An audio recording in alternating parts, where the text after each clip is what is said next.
Hey everybody, welcome into our second webinar this summer. I'm really excited to see you all. So before we hit a critical mass, we still have folks coming in. I just want to go over a little bit of housekeeping before we get started. So just so everyone's aware, this webinar is recorded. So whatever email that you use to register for this webinar, we'll send you the recording as well as the slides that we used directly to you tomorrow. If you want to look at the recording on our YouTube channel, we'll also upload it there. So if you're not already subscribed to the National Coalition for Homeless Veterans on YouTube, go ahead and do that. Our past webinars as well as our other content lives there. So yeah, whenever you have the time to go on YouTube. Just to let everybody know, also the chat is disabled, so you won't be able to type in any comments or questions there. However, we do have a questions box. So if you do look around your screen, you might see a little square with a question mark in it. That is the way you'll ask us questions. So you'll just type it in there, we'll be able to see it, and then we'll respond to you at the Q&A portion. So you do have the option to just type it in while the presentations are happening or waiting until the Q&A portion. Personally, I need to type things down when I think about it, otherwise I'll forget. So depending on your style, go ahead and ask your questions any way you want to do it. So we'll go ahead and get started. This is our webinar focused on enhancing strategic communications. I'm really excited for the presentations and the discussion we'll have today. So if you are interested in building a really solid communications apparatus for your organization, you are in the right room. As many of you know, strategic communications is the impetus for the mission of ending veteran homelessness. And for service providers, it means spreading awareness of their programs and building community support for, to support the cause. It helps drive an organization's ability to share policy changes, fundraise, strengthen their reputation, and advocate. And in a difficult terrain covering obstacles like misinformation, competition, and limited resources, a great comms framework really helps us navigate some of those challenges. Veteran service providers really need to be adaptable in their approaches to reach and motivate new audiences, modernize and leverage their channels, and maximize those opportunities to help elevate their cause. Building broader support is becoming increasingly important to really help service providers, do their critical work. So during this webinar, we'll cover several key elements to building a strategic communications plan, including media relations, audience engagement, information sharing, coordinated messaging, as well as fundraising. And our goal today is to strengthen your capacity by providing helpful frameworks and promising practices, whether you are a small organization with one person directing comms or a full team. So before we get into our presentations, I just want to introduce our wonderful panel who will be speaking with us. We have Lainey Kapkin of US Vets. Lainey is the Vice President for Development and Communications, and she oversees national and regional fundraising, communications, marketing strategy for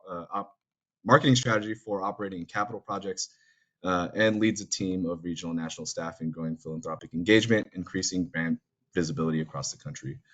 In total, Lainey has raised more than $250 million to provide housing, healthcare, employment, and other vital direct services for at-risk and underserved members of our community.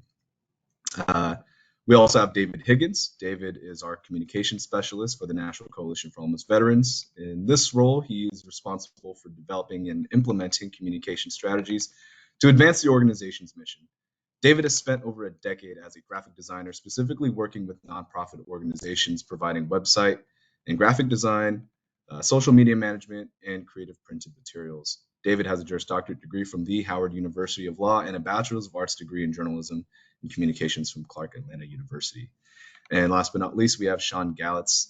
Sean is the Vice President in Burson's Corporate Affairs and Earned Media Practice, where he counsels multiple clients on media strategy, executive visibility, media training, and corporate thought leadership. Sean's combined experience as a public relations executive and broadcast reporter and producer have uniquely positioned him to identify and book subject matter experts, conduct top tier and national interviews, and foster invaluable relationships with media. As a result, he has emerged as one of Burson's top media and message training experts. Sean earned his bachelor's degree in political science from Creighton University with a minor in economics and his master's degree in politics and mass media from the University of Liverpool. With all that said, I'm excited to get these presentations started. David Higgins will kick us off and we'll move from there. Thank you.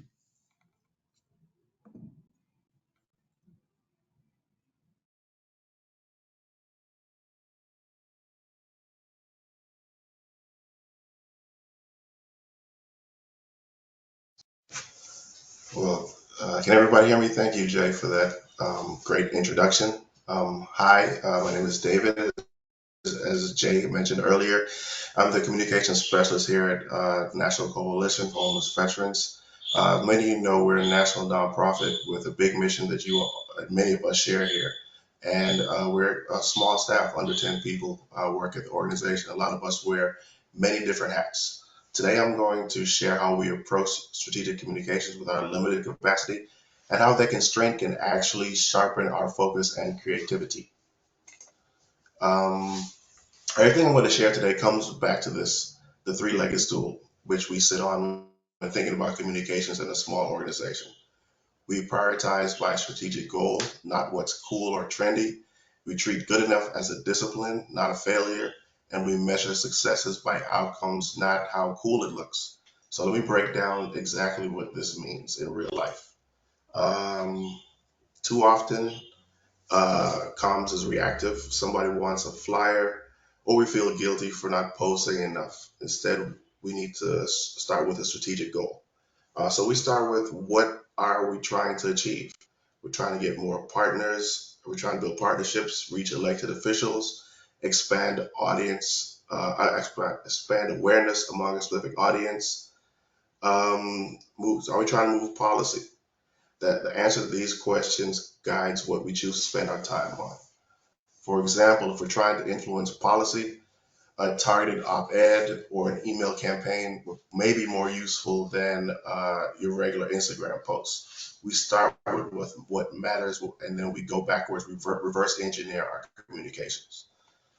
So how this works as an example of that in my daily work is a recent win with the Dole Act. Um, it's a really important piece of legislation that supports providers and meets the needs of veterans. Instead of trying to do everything everywhere, we picked a few strong moves and stuck with them. We made simple, clear explainer videos that broke down what the Dole Act does and what it means and why it matters. We shared those across all our social media channels. We also posted our CEO's speech from a press conference where she stood alongside other VSOs, so the message came not just from us, but in a coalition. And most importantly, we gave our members tools. We made a full toolkit with talking points, sample social media posts, and shareable graphics they could use to push the message out in their own communities. The goal wasn't just visibility, it was alignment and amplification. It wasn't a fire hose of content. It was targeted, intentional, and designed to help the field advocate more effectively. And we got the act was passed, so we can tell that hopefully our moves were part of that initiative to get it through. Um, the next thing I want to speak about is the next prong is the next leg on the stool. I'm sorry, is the way to accept good enough as a discipline. This one can be hard, especially if you come from a creative background like I do. But small teams, we need to get into the habit of finishing and not finessing. And remember that templates are your friend, and done is also your friend. An example of this in practice for us at NCHV is early on when I first started here, and also when I first started my work in comms, I used to try to reinvent every single social post and make it unique and different, even if it was just another donate message or policy alert. And that proved to be exhausting and honestly didn't add much value to what we were putting out. So now we have more of a focus on being efficient. I use templates for the core posts, types we always use, like donation appeals, membership asks, and policy updates. The structure is already there. I just plug in the latest text and image and move on. It helps me keep the content flowing without burning time or creative energy. I also use a platform like Buffer to schedule posts. Buffer is a social media management tool. There are a couple others out there like Hootsuite, and even through Canva, you can schedule your posts as well. That means with these tools, I can batch work and space out messaging in a way that still feels fresh but manageable. This is what I mean by the art of good enough. Not every post has to be groundbreaking. Sometimes the win is in just getting it done, getting it out, and minimal typos, and moving on to the next thing. Um, how we Another thing is making comms accountable to outcomes. At NCHV, we try to tie comms directly to action. Did someone register? Did they join? Did they donate? Did they click? Did they reach out back out to us? If we can't connect a piece of comms to an actual result, it might be time to rethink that effort. Sometimes an email works, does simple email would do much more for your engagement than a polished brochure. So three things you should note with this part is don't confuse engagement with success, and make sure your goals, your posts and projects are tied to your goals of the that you had set earlier, and make sure you use metrics to match your mission. Um, the social media posting platforms like Buffer and Hootsuite often have a analytics portion to it, so you can tell where what posts are doing well, where what time they're doing well, what kind of posts are more effective for the audience. So make sure you could use those specific analytics to guide your future posts going forward. And here's a real example in real life how we made it work at NCHV. We have a pretty big email list for our org, about 34,000 subscribers, but we don't treat it like a blunt instrument. We've learned that blasting every message to everyone doesn't really help us move forward or achieve our goals. For example, this webinar, when we're marketing for our webinars, we don't just send a mass email to the full list and hope it works for the best. We start with the segment of our audience that's shown real engagement, folks who've attended our candle conferences or who registered for webinars in the past. These are usually frontline providers and the people who need the content the most. By focusing our outreach on that core group, we've been able to build reliable momentum, and we've seen webinar registration has grown season after season. Once we've engaged that core audience, we do expand the promotion to the rest of the list, but we definitely lead with our core audience that is looking forward to our work and really needs our work. It's a simple example, really, of making communications accountable outcomes. We're not trying to just get the word out, but we're trying to get the right people in the room, whether it's virtual or physical, every time. And finally, um, when you need to make the most of this tool, you ask yourself these three questions, and that's what I try to do a lot when in my work. I say, does this connect to a strategic goal? Is the good enough in this situation here? And what outcomes am I actually chasing? So when I'm like overwhelmed, trying to figure out where to focus as a one person comms team, I ask myself these questions. It helps me to focus my work, helps me to say, now we probably can't do that right now, or pivot to somewhere else and ensure that the 8 hours and moving forward our goal of ending veteran homelessness. So thank you very much. Thank you for your presentation, David. Lainey, you're up next. Just busy trying to figure out how to clap for David. All right. While you're putting my piece up, I want to say that I didn't know this was sponsored by the Home Depot Foundation. And all photos and references to the Home Depot Foundation in the presentation are totally by chance.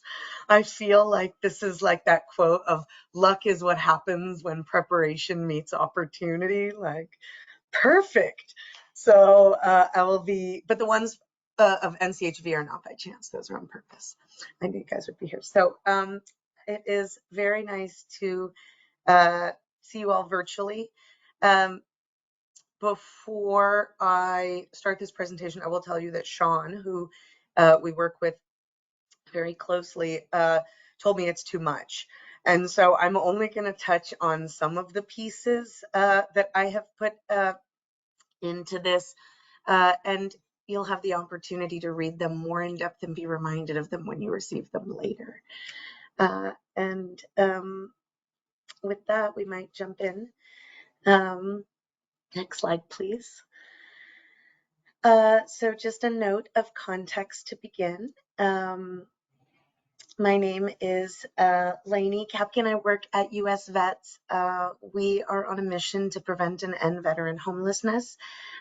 We were founded about 30 years ago, and today we have 46 sites and service centers across the country. We serve over 5,500 veterans and families every night, providing housing, mental health services, career services, case management, meals, and also expanding housing opportunity for veterans across the country, not just those that are homeless and at risk, but also those that are at risk of homelessness, low-income folks that are facing inflation and rising costs across our community. I think all of us are seeing that, as well as shifting policy and funding landscape. And in the face of that, I wanted to do a presentation about how to still get your message out with lean resources in these times. I joined US Vets in 2017.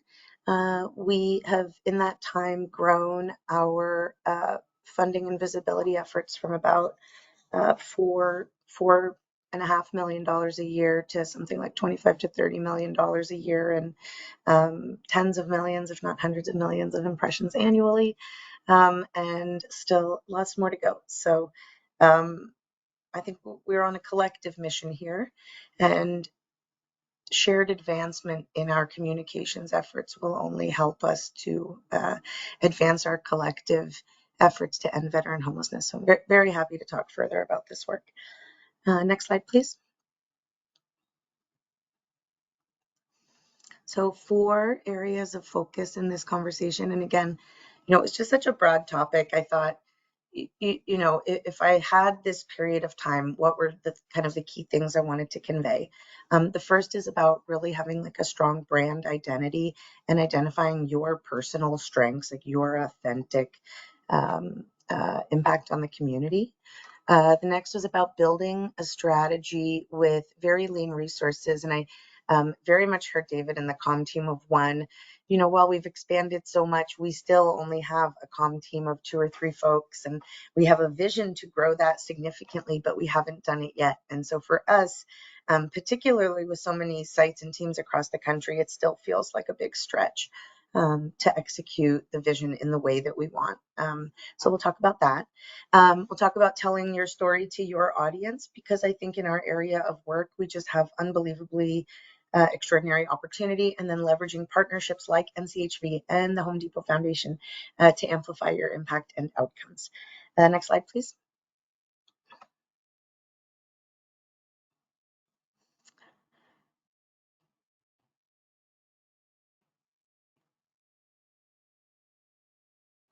I wonder if, thanks. So we will start with refining your brand identity and strengths. Next slide.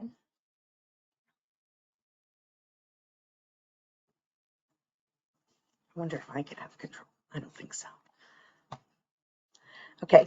I came to US Vets, as I said, in 2017, and the organization had, I've interspersed some of this messaging content with some kind of personal experience over these last 8 years on our team, just to provide like some context and reference. So hope it gives some insight into the growth trajectory that we're all on.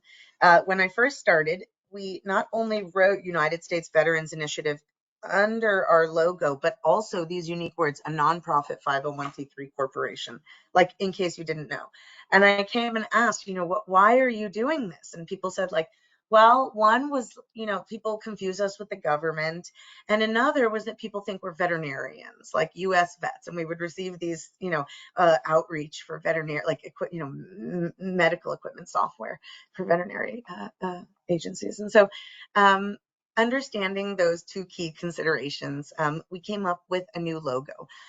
One of the things that we did was we nested our tagline into our logo. It is really important to consider your visual brand elements, your logo, your colors, the imagery that you use, the tagline, the messaging, and really have a logo to the your external voice to the community that clearly communicates your impact. We use this tagline as we work to build brand awareness so that you don't think we're veterinarians, so that you think it's quite clear that we're here to serve our nation's veterans. We also consider logo use as our milestone activities and different holidays strike. We're very careful about not diverging from that brand logo. We have not yet established a strong enough logo that we can change it. We really want to focus people on recognizing that Stars and Flag US Vets core logo. So even when it was our 25th anniversary, right, we found a way to nest that celebration and that into the core brand that we are trying to make recognizable across the country. US Vets also prioritizes client imagery, outcome statements, and declarative calls to action. So we're quite intentional about using veteran imagery, full bleed imagery, strong statements about the impact that we make and the outcomes that we have, and declarative calls to action. Join us, provide meals, underwrite housing, underwrite mental health services, services for, to keep veterans and families stable in the community today. So always these declarative calls to action that really make people feel like they are part of the solution.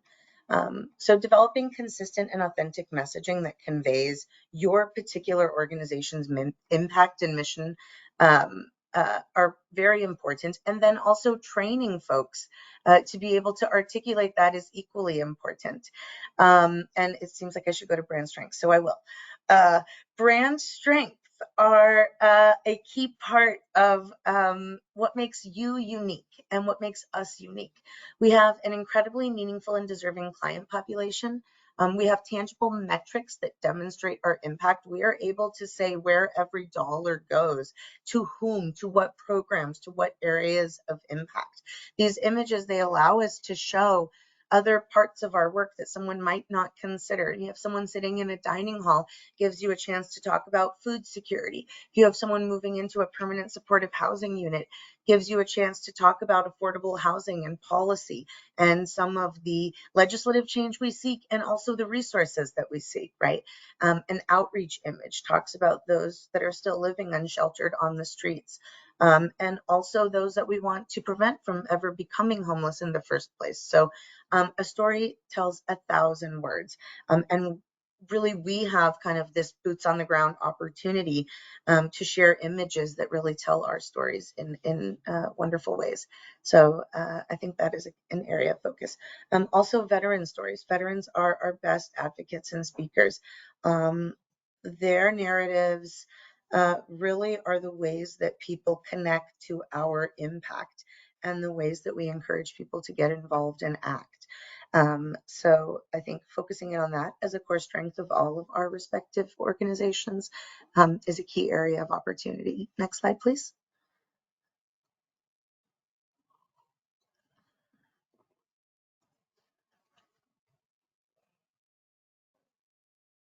All right, I put this picture in before you go away because this is like my opportunity and also my greatest challenge. Aren't they often the same? We are part of a $1.4 billion project to build affordable housing community, supportive housing community for our nation's veterans on the campus of the West LA VA. With that, we have a $188 million fundraising campaign and a tremendous strategic communications effort that is led by Sean at Person, which is how we find each other. So having this land on top of my life, on top of my existing job, really was, required a moment of consideration. How would we possibly raise the resources and the visibility that was necessary on the very lean resources that we had? And looking at what our strategy would be in the face of that, was really critical. And that's why this picture is here. Next slide, please.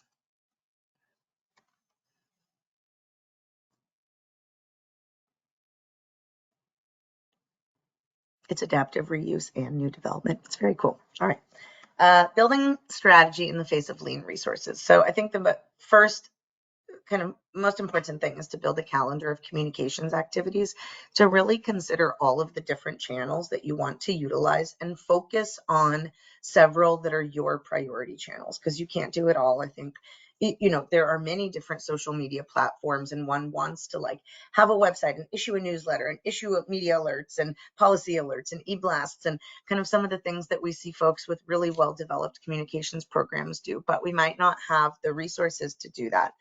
So focusing on, you know, one or two digital channels, regular communications to your constituents through both social media and direct e-blasts, your owned channels, and developing a regular cadence for those is a really important place to start. And then starting to feed in that external engagement work on top of that. So we'll talk about both of those. For internal work and organizing, I just put a list, which you can read at another time, of kind of suggested starting point. Pick 2 channels. Try for 1 update a week or 1 story a month. Set yourself a measurable goal that you can achieve. Make it a mix of human impact stories and data and events and appeals. Like, don't only ask for money and don't only tell sad stories and don't only talk about alarming news. Really make it a balance of kind of voices and areas of impact. When you go to local media, using the events that you already have, as well as issues of national focus or local priority. Perhaps your community has just completed a pit count and released the results, or there is national data around homelessness from NCHV, or legislation was just passed, or it's Veterans Day, or it's Christmas, or it's Memorial Day, or it's Homelessness Awareness Month. You know, whatever it is, media seeks stories on these topics during these times. So having a relationship with them and inviting them to your program graduations and your events and your holiday activities is a nice way to give them feel good stories that they can share. They won't always bite. It may feel like they don't often bite, but it will be more than you're doing today if you can start to build those relationships and they can learn to rely on you as a resource. To that end, the fact that some of us are smaller really allows us actually to be quite nimble. Like, you don't know what a pain Sean was just in making sure that everything he did was approved, because he's part of an extraordinary global organization. But me, I'm running wild. No one knows what I'm doing at US Vets except my colleagues on this call. So I guess the gig is up. Next slide, please. So quickly, so being nimble, being able to provide rapid response templates that you have on hand so that you can be a response to media when they're looking for those stories really can elevate you. Utilizing and repopulating content across channels.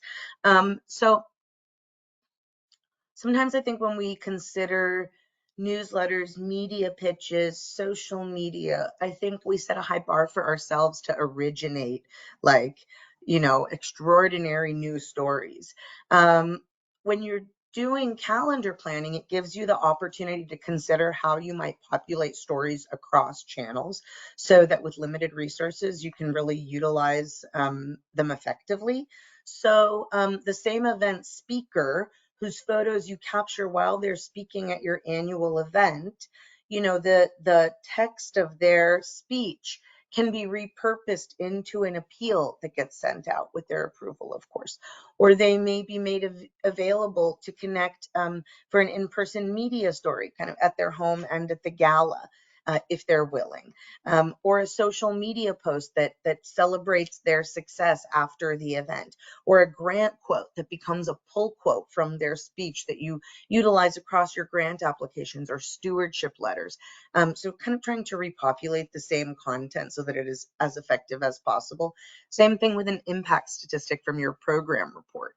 You can take those and use them in an appeal, in a social media post, and in a media pitch that follows the pit count. So trying to use the things that we already have in order to create activity in these areas.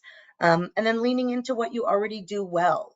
I kind of looked at this consideration, like we might be small, but every week our team is here for local veterans, including families and seniors who rely on us for meals. Like, that local newspaper will resonate with the idea that you are the boots on the ground in this activity, or that you are the one bringing together the organizations that don't have the resources to generate their own public affairs statements or to do this media work, which I'll talk about later. The importance of coalition partners like NCHV and others. Echoing very much what David said before me, consistency is better than perfection. It's better to post regularly than to wait for perfect material. And again, that our veterans are our best storytellers. I have put all my pictures purposely, so I think I forgot why to reference why I was putting them. But this gentleman served in Vietnam, and on the next page you'll have a gentleman who served in Korea. So, using the commemorative holidays for those uh,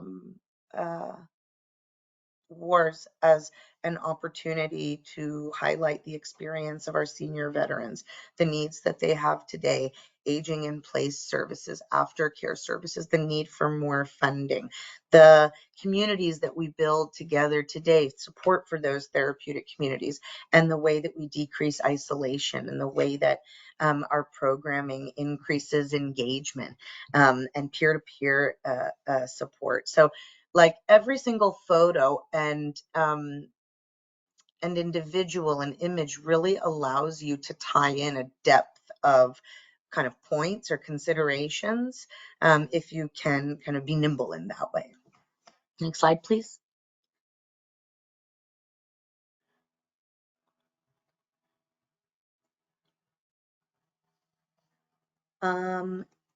Focusing in a little bit about telling your story. Next slide, please.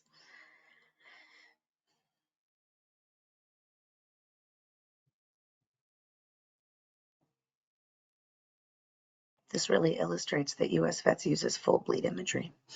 Okay, focusing on core message and storytelling. So developing a consistent message. It's one of the things I think that's hard is that many of us do so many different things. And sometimes we kind of get into this tunnel of trying to articulate like every little thing we do and every different program name.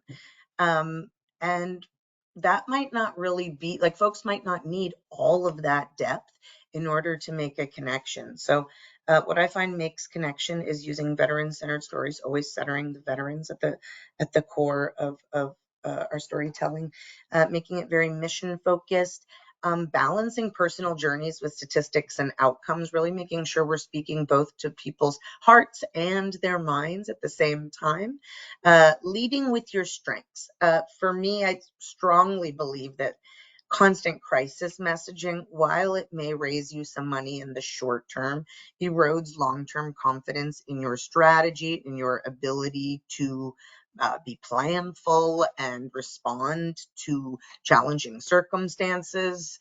No one expects us not to have these challenges, but rather to weather them with vision and confidence. And so coming from that place, showing the measurable progress, together we are able to do these things thanks to this partner, this donor, this staff member, and ultimately thanks to our veterans who are extraordinary in their journeys and transformation.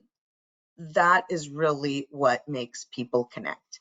Authenticity is the most important thing. We've gone through a big change at US Vets. We have one CEO, Steve Peck, that retired after leading the organization for many years, and Daryl Vincent, who is also a Marine, 20 years plus, also of service to the organization alongside Steve as our COO, has taken the helm of our giant ship. And I remember a conversation in our first gala that we were doing with both Daryl and Steve kind of up on the stage as our leaders, one handing off to the other. And I remember Daryl talking about how he was different than Steve. I'm not going to go up there and be Steve. And in response I said, like, no one wants that. We already have Steve. who you are is what we need next, right? Like your voice, your contribution, your unique vision and impact. And so that's what I think I would say to everybody on this call, is really to consider what the unique impact and voice and character and values of your organization are, and to make that a core part of your messaging to the community.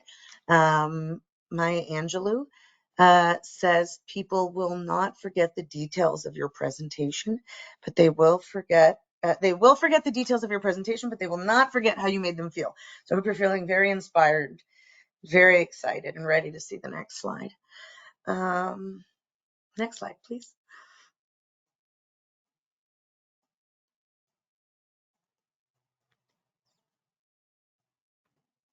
Okay. Focusing on your own channels, the things that you can control, I think is a good place to start. Whenever anybody hears about an organization, they automatically are going to go to your website. They're going to go to your social media to learn more about you. Utilizing existing content, the previous point as well, utilizing existing content, media clips, calls to action, client testimonials, end of year outcomes to create e-blasts without significant new content creation, using AI tools, which I know people have lots of different feelings about, but to help draft content for social media, newsletters, and appeals, it's always going to be critical to customize that content and really make it relevant to you. But to cut down on some of the route time, these resources can be very, very helpful. It's also important from a fundraising perspective to tie in the ways that donors and community members make this work possible. We wouldn't be here if not for the Home Depot Foundation, not on this sponsored webinar series, and not at US Vets. And so you'll see them highlighted in the next section. Use stories to highlight program impact, and always know your numbers, know your data, know your program costs and your funding gaps. We have a fact sheet for every single site. So it has a client, it has a program quote, a client quote. It has outcomes for that site, budget for that site, program listing for that site, leadership for that site. We also are sort of creating the opportunity to tell our story. That picture, Heroes Live Here, that's below, is a banner from a Veterans Day event. You could see like an SSVF pop up. It was like a veterans resource fair, and we invited media to join, and we created the photo opportunity for them by putting up that sign that said Heroes Live Here. So that was like in the images and in the television video for the community, like the message that we wanted to convey was being conveyed by that sign. So really taking like an active role in your messaging, in your branding, and making sure that it reflects your voice and your values and your vision is super important. Next slide, please.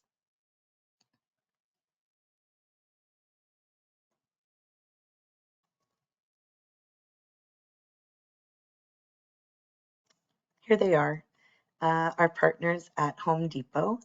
Leveraging partnerships, totally random photo selection, but not random is the next one. If you switch slides, which is at the annual NCHV conference, seeing our friends at Home Depot.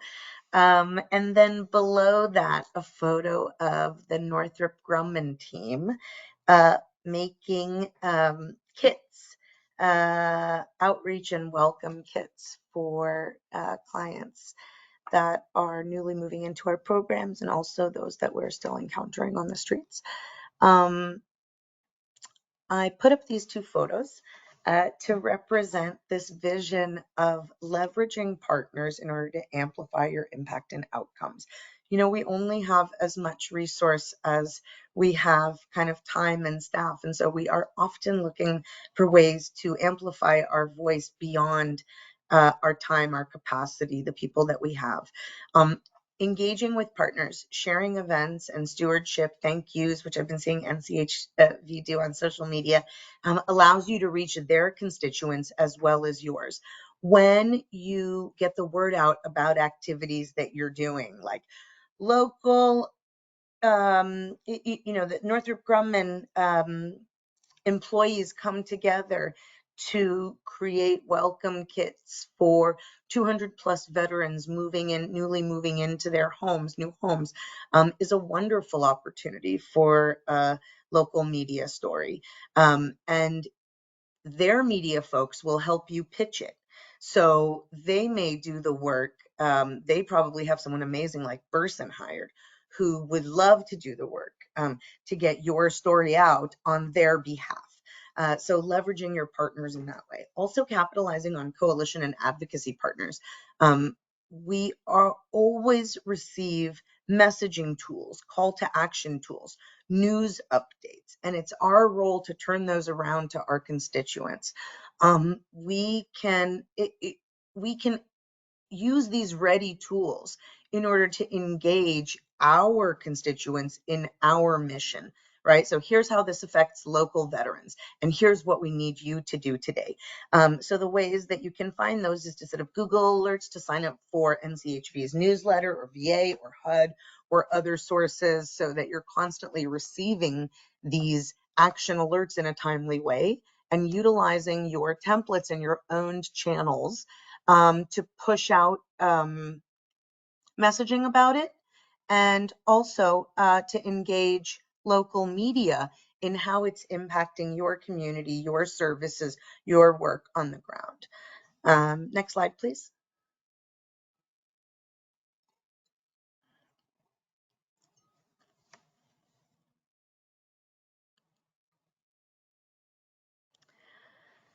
Let's see. On the right-hand side, the first picture is from Extreme Home Makeover. When Extreme Home Makeover came back, which is canceled again, but when Extreme Home Makeover came back, we pitched for a gentleman who has been the director of outreach at 2 different sites over a decade at US Vets, and now heads up our outreach programs nationally. We pitched him to receive an Extreme Home Makeover, and he was selected. And our whole US Vets, all of our teams, like from different sites came, we like marshaled the vans and we all came and we wore hats and we did the thing. And we were part of the Extreme Home Makeover show. And in doing so, got to get our message out, our mission out to millions of viewers for free. We've also partnered with Fox, for example, as well as CBS, as well as Lamar Advertising, Hearst, Spectrum, many media partners in order to help get the word out about our work. So leveraging relationships with electeds to raise visibility and educate the community on complex issues. They may also have opportunities for funding or introductions to community members. Building media partnerships with local radio, TV, and print, and asking them for free PSA advertising inventory or coverage of your activities. Asking corporate partners to support media and advocacy by engaging their public affairs or PR teams to amplify, as we've talked about. Many of our corporate partners have these folks either contracted or on staff. And we have found that when they're looking for additional ways to help us, leveraging those resources is often something they're willing to do, including asking their experts to train your leadership on media messaging and advocacy. You can't all go ask Sean because I've already asked him. But there are many such experts like Sean that are just waiting to be solicited by us for their expertise and impact. Raise your profile through partnership. Consider board members, honorees, elected engagement, local business leaders, and veterans groups. The idea is how can you connect, whether that's through corporate partners in social media, whether that's through an influential and visible board member, whether that's through an honoree that gets you media, whether that is a veterans group doing an activity and championing your efforts. How can you amplify your reach past your own circle to those circles beyond you? And to always remember to be authentic, to communicate how changes in policy and funding have increased the need for vulnerable veterans. I think that's been a constant theme of conversation, to talk about what's happening and what the impact is. And we might say that we don't know what the next policy cycle will bring, but we do know that veterans need affordable, supportive housing now, that our communities cannot bear the cost of housing, the rising costs of housing and inflation, and that individuals who are vulnerable in our community need support today. And so I leave you largely on that note. We'll provide the content of these slides following, but in the meantime, kind of wanted to end on a question to consider. And then, I wondered if we might consider it for a minute, and then Sean can tell us how to solve it. But if you'd advance, please. Just to really understand from the group, what are your biggest communications challenges? And one more, please. How can we better support each other in this work? Whether before or after Sean, I'll let Jay decide. But I think, that is some of the consideration I hope we can have as a team, to share resources, because we are on a common mission, and we will succeed most effectively together. Thank you so much. That's it for me. Great. Slide, please. Thank you so much, Lenny. Sean, I hand it over to you. Everybody. Sean Gallitz, first, thank you, Lainey and David and Jay and everybody for having me. It's a privilege. Just a quick, I know we're cognizant of time. I want to make sure we can save time for questions and conversation. So it's very quickly on me. Before coming over to this PR world, I spent 10 years at CBS News on the broadcast side, both in the control room and out in the field across the country. Was on some presidential campaigns and things like that. I also, this issue is very close to me. My family I have veterans and both active military from most of the branches in my family. And so when I transitioned over to the PR world, Lainey and the Veterans Collective, which is the principal development team working on the West LA VA site, were one of the first clients I was able to work with about 4 years ago, Lainey, at this point. So it's been great here. The agency we're at now, Burson, is a large comms agency that is a merger between two different agencies last summer. And what we try to do really is we're a full service comms agency that really focuses on building and protecting reputation and getting effective messaging out there for companies and industry leading folks and groups, including US Vets and the Veterans Collective. So what I want to do quickly is just give you guys all, hopefully inspire you guys all from strategic earned media perspective, understanding that, resources can also be limited, also just human resources and financial resources, right? So I want to give you some ideas and some tools and some ways of thinking that might make life easier. And coming from a newsroom into the PR world after getting millions of pitches I never looked at because they weren't appropriate, I would say these days the importance of really leveraging relationships that you have or that maybe people on your team have can be really, really important and make life very easy. So and being less transactional, and really understanding your media landscape. Who are the outlets, who are the reporters that have covered veterans issues in the past, who maybe they have like a weekly veteran segment, like one of the affiliates in LA does, that we've worked with in the past to tell stories. Understanding the landscape, understanding your targets will then allow you to build those relationships, be less transactional, like, hey, please cover this story, and more just working in conjunction with them. And I promise you, though, that legwork on the front end will lead to better, more productive stories and just increased opportunities over time to get that earned media exposure, to get your message out in a really effective way to the right audiences. So, a good example of that Lainey remembers this well from last summer. A member of our team had a close relationship with a reporter at the Los Angeles Business Journal. They were able to come to the campus. We got all of the principal developers from each of the folks there. They had a photo shoot.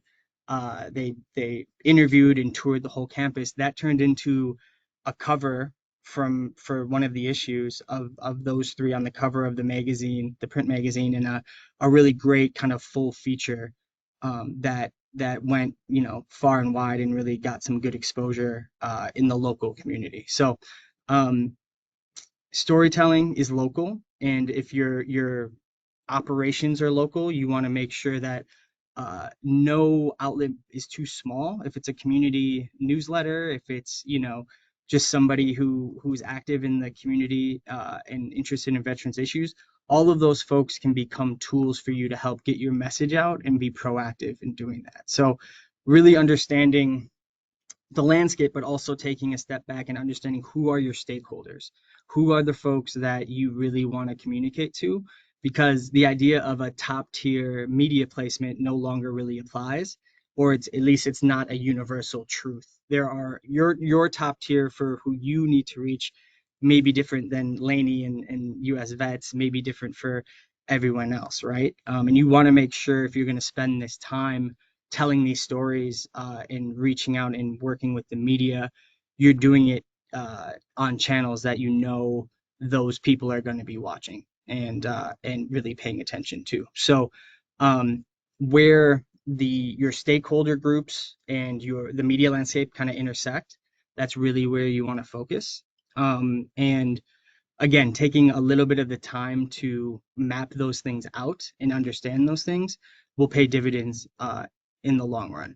And just one more quick thing, and something that was reiterated by Lainey. When I was at CBS, the best stories we were able to tell had two things. They had the quantitative kind of data, or the research, or the things that were proof points of what you were doing, but they also had qualitative, real world, emotional examples of how that data or that problem or that issue was affecting people, right? So the personal story of the impact really can resonate with an audience. It can help them remember what the overall problem or concern or the mission you're driving is, and it can help stick and maybe create a call to action, right? And for them to ask questions and to get involved, which for fundraising and for volunteerism and everything else can be really meaningful and important. So understanding this audience, the qualitative piece is very strong and very it's right there. It's that veteran community and the folks that you're trying to help every day. They all have important, impactful stories, and they're stories that need to be elevated and told. But I also want you to think about your staff and your leadership, because those stories can also be really impactful and help people understand why the people that are working in your organizations are doing that work. And so you can kind of story mine internally to understand the different connections and the different ways you can tell those stories, which when packaged together can really be of interest to your local you know broadcast affiliate or business journal or other outlets. So with that, I'm going to stop because I know I want to save some time for each of us, but I'm happy to answer any questions and have conversations now or after the presentation. Great. Thank you so much, Sean. And can I have all of our panelists on camera for the last part, which is our Q&A?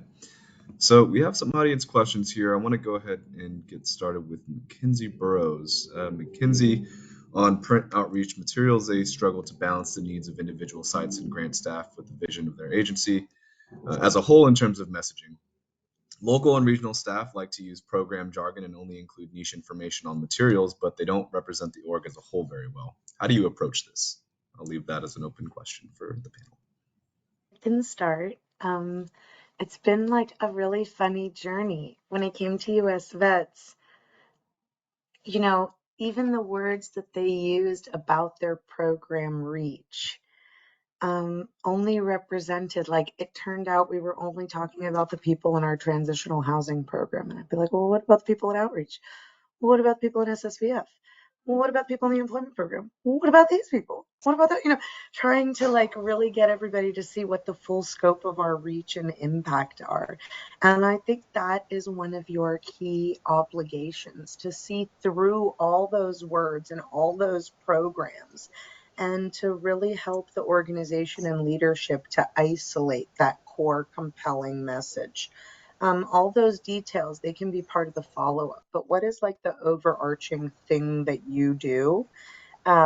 And then to that point about a lot of collateral, this is like our life nightmare as well. And so I think to the extent that you can standardize templates and give people resources that they can use to replicate and personalize, it is advanced work, but it does cut down on the uniqueness that comes your way otherwise. Um,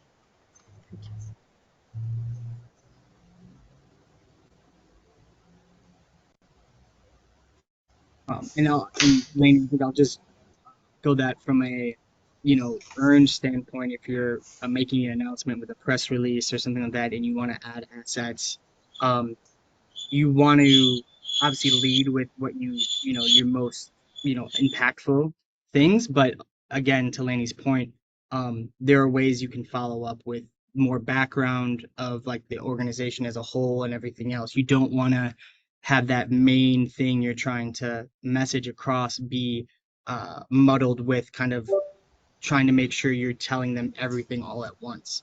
Um, Usually a story has to be pretty focused, and if you have a media member that's interested in telling your story, they will ask the follow-ups. They will get whatever details and information they need to make sure that the story they're telling is as holistic as it needs to be for that. And if they don't tell it this time, you have a relationship now. You can follow up, and maybe there's another story to tell weeks, months down the road at a different event or a different thing. It's part of that relationship building I was talking about. You don't need to say everything all at once. You can again make it more of a story over time.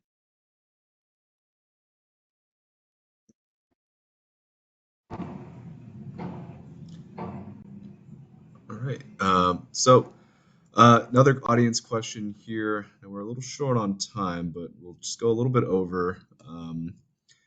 So Ethan is a rising senior in Rockville, Maryland, and started a Veterans Aid Group, Project Star Support Troops and Retired Service Members 2 years ago. And they're expanding to include 8 different schools in the DMV area, partnering with 2 local nonprofits.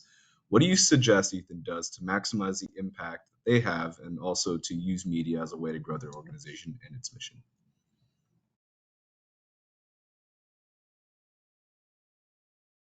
You want me to? I can take that from the media standpoint. That sounds incredible. Congratulations on everything you've done so far, and it sounds like you're expanding to do.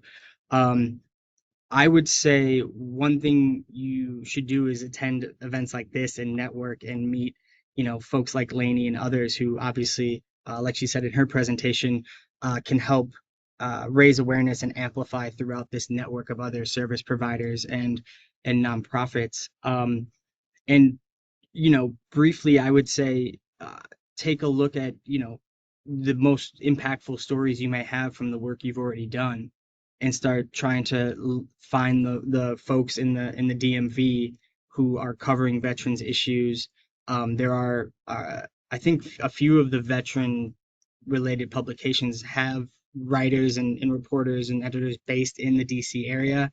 Reaching out to them, asking to grab a cup of coffee to just brief them on what you're doing and why. It may not always lead to a story, but again, it's a relationship you can build and you can sustain and kind of grow over time. Uh, and Yeah, like I said, you want to be able to reach the right reporters who are going to have an interest in this. And looking back at past reporting from different newspapers or TV and stuff like that will help pinpoint those people and who you need to actively reach. I'm echoing Sean's wisdom 1,000% and adding on. I always think about like who could amplify, where could I reach many people at once, who can help me to reach many people at once. And so one of the things that I was thinking about is like champions of your efforts, like who might you engage with that would agree to be on your board of directors, or who is a member of your circle that would take you to local chamber of commerce events where their company buys a table and give you a free ticket so that you could go and they could introduce you to others and share what you're doing. Because the more champions that you can find, the greater your reach will grow. And in finding those champions, they will create different opportunities for you. One will create a media or advertising opportunity. One will create a connection to a funder. One will have policy and legislative relationships with local elected. So finding champions, I think, especially when you're seeking to reach more than you yourself have the capacity to reach, is really important.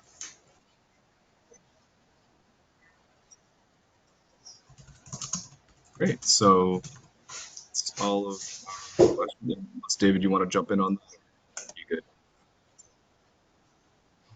Oh no, as far for Ethan, I definitely think coming to since he's in DMV area, you should come to the conference, shake some hands, put some business cards.